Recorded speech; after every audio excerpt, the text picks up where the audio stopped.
Friends, આજે આપણે બનાવીએ શેઝવાન નૂડલ્સ. એના માટે મેં લીધા છે અહીંયા 4 ટેબલસ્પૂન ઓઇલ.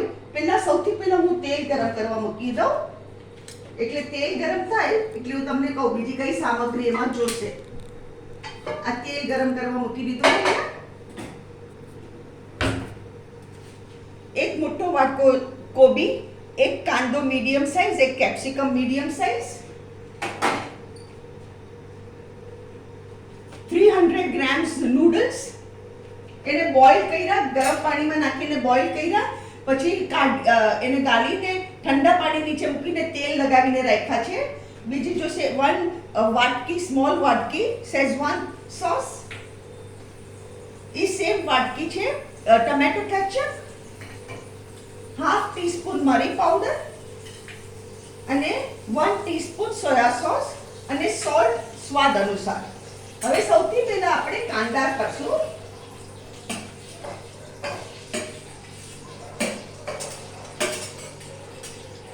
આમાં એક્ચ્યુઅલી તો બધું સાથે જ નાખવાનું. પહેલા મેં કાંદા નાખ્યા, હવે હું કેપ્સિકમ નાખું છું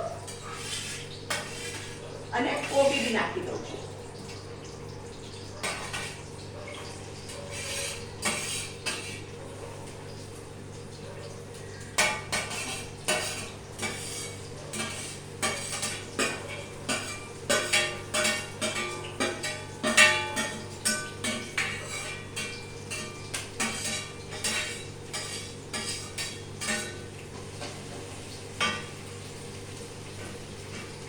નાખું છું ખાલી શાકના પૂરતું મીઠું અને આને હાઈ ફ્લેમ પર જ આપણે ચડાવી દેવાનું. અહીંયા મેં નાખ્યું છે હાફ ટીસ્પૂન જેટલું મીઠું.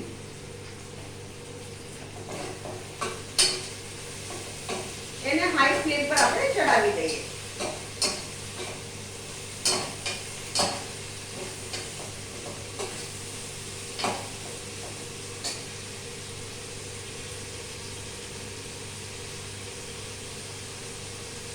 આ રાતના તમારે પ્રોબ્લેમ હોય શું રસોઈ કરવી, શું રસોઈ કરવી, ત્યાં ઝટપટ બની જાય છે. એકવાર તમે નૂડલ્સ બાફીને રાખ્યા હોય પછી આને જરાય વાર નથી લાગતી.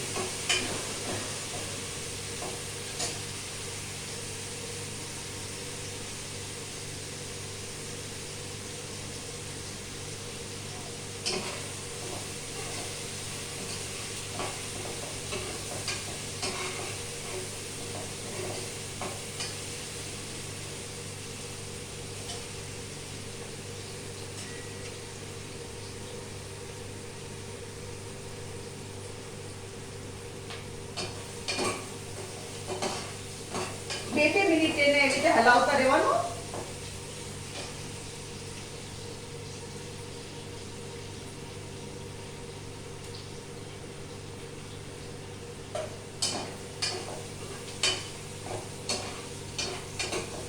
આનો કલર બદલાય ને એટલે ચડી ગયો.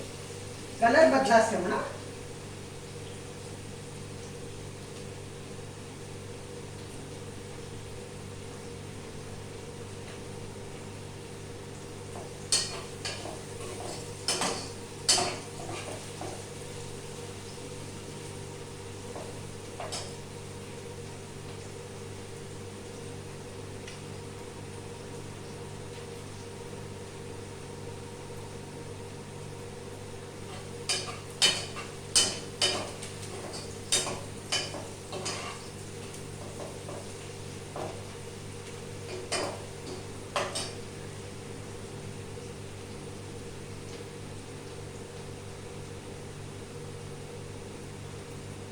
આ વેરાયટી બહુ જ સરસ લાગે અને આની સાથે બીજી કોઈ વસ્તુની જરૂર નથી. એક નૂડલ્સ જ સફિશિયન્ટ છે.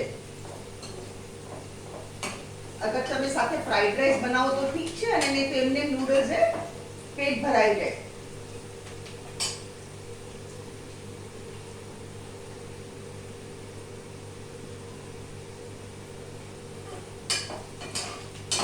આપણું શાક ચડવા આવ્યું છે. ખાલી 5 મિનિટ્સ.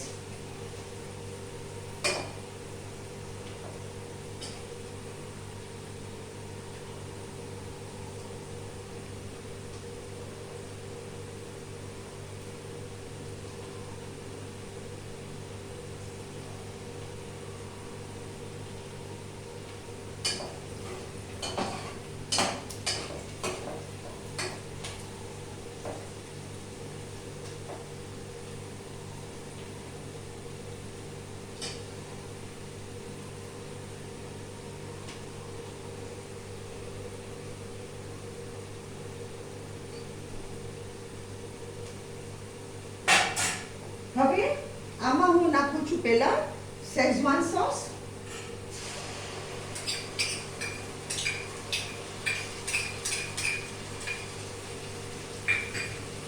ટમેટો કેચઅપ,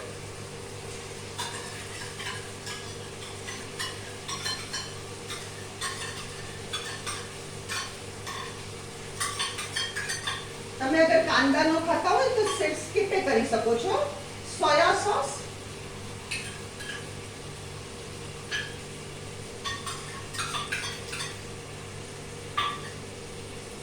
અને આને આપણે એકદમ બરાબર મિક્સ કરી દઈએ.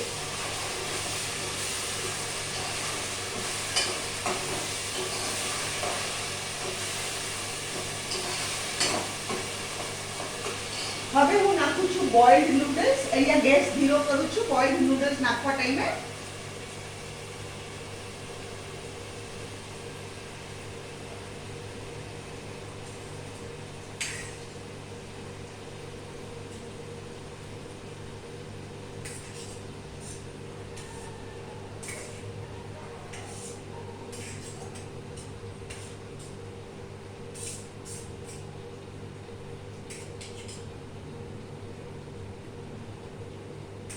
હું અહીંયા બધા બોઇલ્ડ નૂડલ્સ નથી વાપરતી, થોડાક રહેવા દઉં છું એમનેમ જ.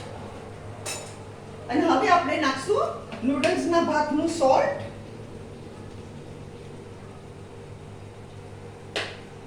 સોલ્ટ મેં અહીંયા 1 ટીસ્પૂન નાખ્યું છે, અને મરી પાવડર, બ્લેક પેપર પાવડર એ નાખી દઉં, અને આપણે એને ઉપર નીચે કરીને મિક્સ કરી કાઢીએ.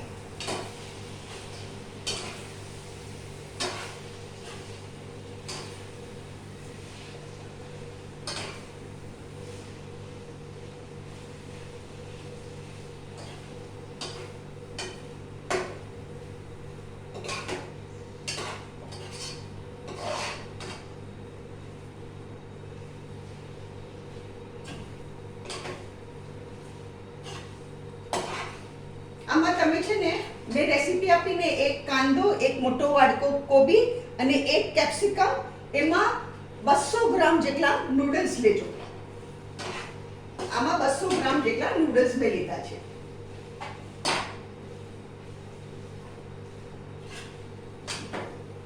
હવે આપણે આપણી પ્લેટ તૈયાર કરીએ.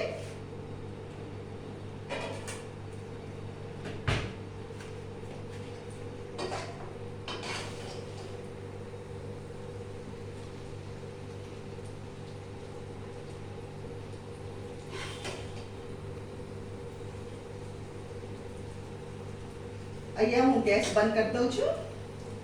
ફ્રેન્ડ્સ, આ છે આજના શેઝવાન નૂડલ્સ.